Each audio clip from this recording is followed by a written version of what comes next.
Saya Ribut Ahwandi.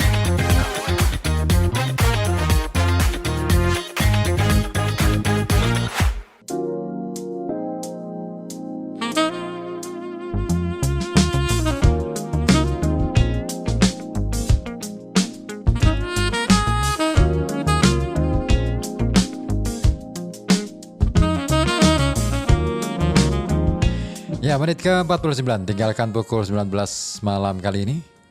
Wah, akhirnya ada bintang tamu yang sudah dinanti-nanti hadir di studio, di ruang kita, di Koja Sastra. Selamat malam, Mas Santo. Sugeng dalu. Sugeng dalu. Pakai aja mic-nya. Mic-nya gede ya.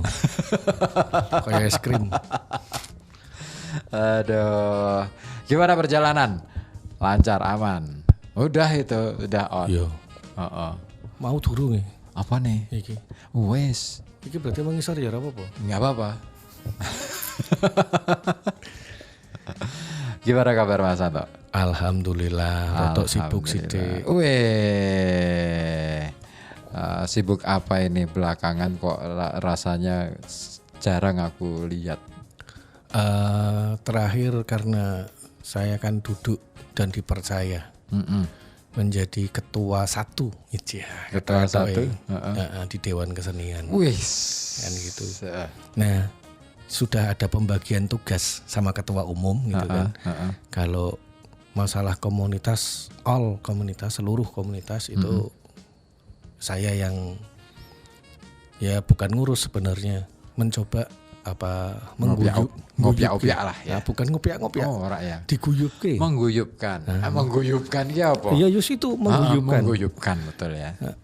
Itu. Gitu. Jadi sekarang ceritanya masih menjadi seorang organisatoris. Etok-etoknya.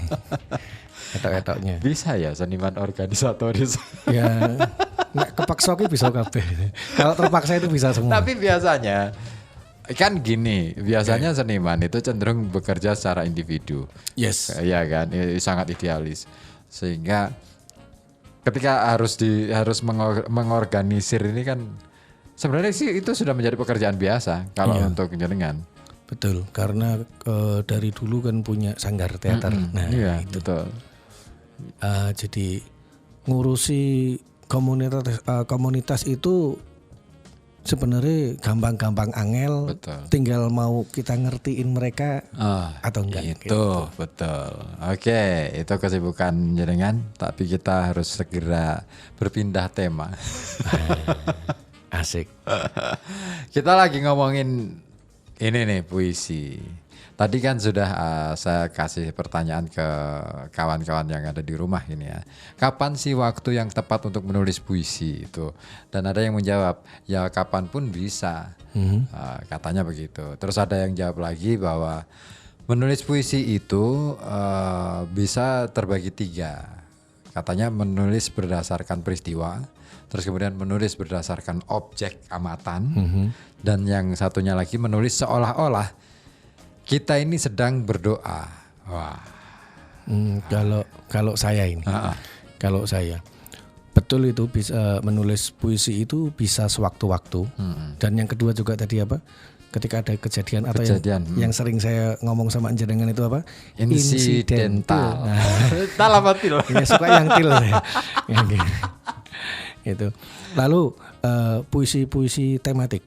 Tematik ya. Nah, kayak sekarang banyak orang I love you sama si Corona. Iya. Gitu kan. Saya nggak ikut nulis. Aku juga belum. Bingung. Iya. Nah, percuma juga dibikin puisi.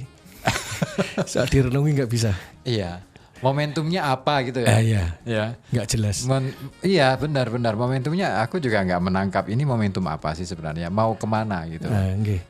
Lah kalau menulis puisi setiap hari itu sebenarnya sudah asik karena sebagai seorang penulis sudah harus punya prinsip.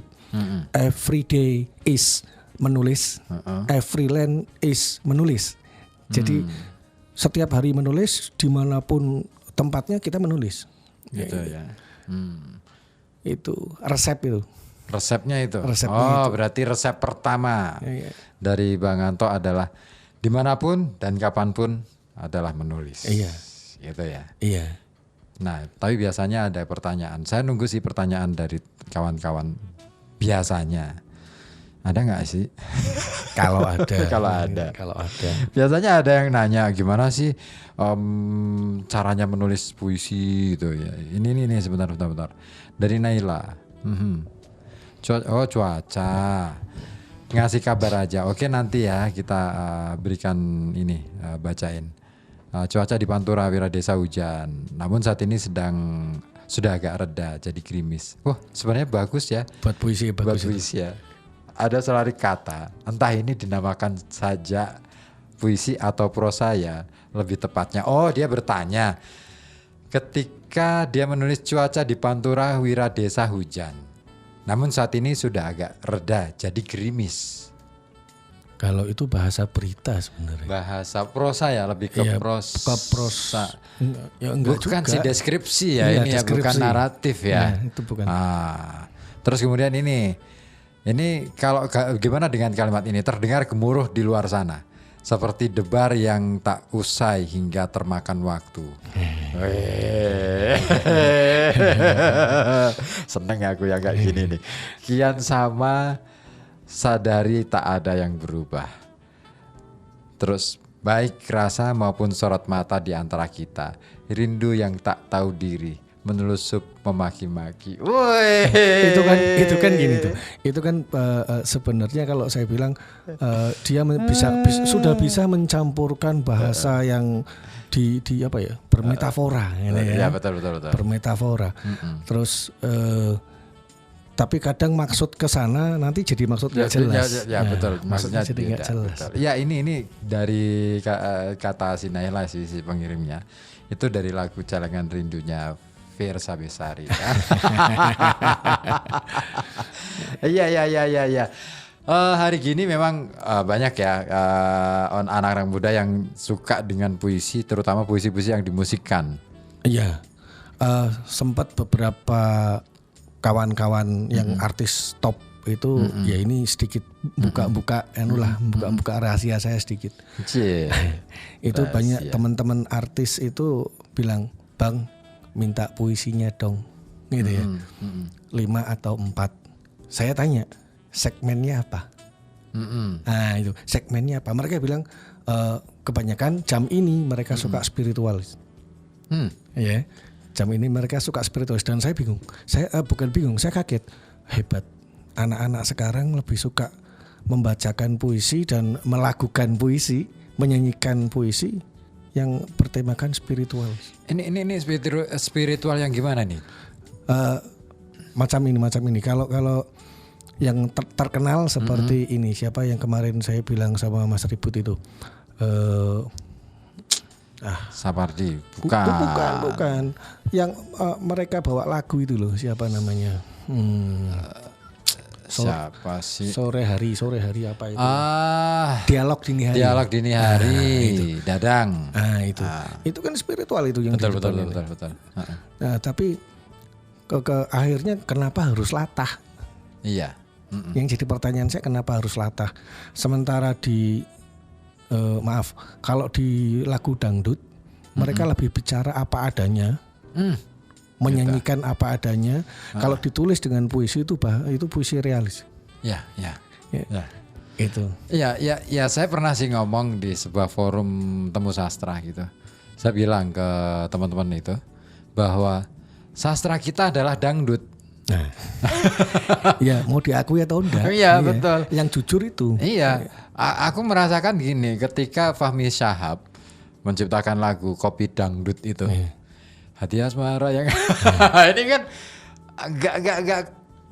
nggak kebayang bagaimana kopi dan dangdut itu menjadi satu frase dan ini menjadi apa ya? Sesuatu yang indah, asmara. Betul. Dan efeknya baru muncul sekarang. Orang baru ketemu dengan kopi hari ini. Yes. Berjibun. Iya kan? Fahmi Syahab tahun berapa menciptakan kopi dangdut? Oh, lama itu. Iya kan? Saya bujangan kok. Aku masih muda banget, masih anak-anak. Tahun 80-an kalau tidak salah. 80-an akhir ya. Baru sekarang kopi bisa baru dinikmati. Betul. Kayak jamur kopi sekarang. Betul. Artinya bahwa berbicara tentang dunia puisi sebenarnya ya saya tadi sudah ngomong bahwa dunia puisi adalah dunia kemungkinan. Dunia puisi itu banyak misterinya. Seorang penulis yang sudah sering menulis, apalagi dia menulis dengan perenungan, dia akan mengerti bahwa tulisannya adalah bukan dirinya. Punya puisi? Punya cerpen? Atau punya esai? Atau juga kamu punya rekaman pembacaan puisi kamu? Pembacaan cerpen kamu? Atau rekaman musikalisasi puisi kamu? Kirimkan saja karya-karya kamu ke Koja Sastra. Alamatkan ke email kojasastra@gmail.com. Pastikan karya kamu diapresiasi dan diulas secara mendalam di Koja Sastra. Simak acara Koja Sastra setiap hari Kamis pukul 19.00 sampai 21.00 dari FM 91,2 Radio Kota Batik. Kamu juga bisa menyimak lewat live streaming YouTube di channel Koja Sastra.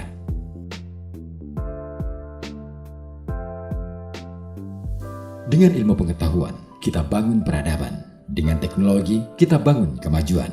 Dan dengan sastra, kita bangun kehalusan budi dalam berkebudayaan.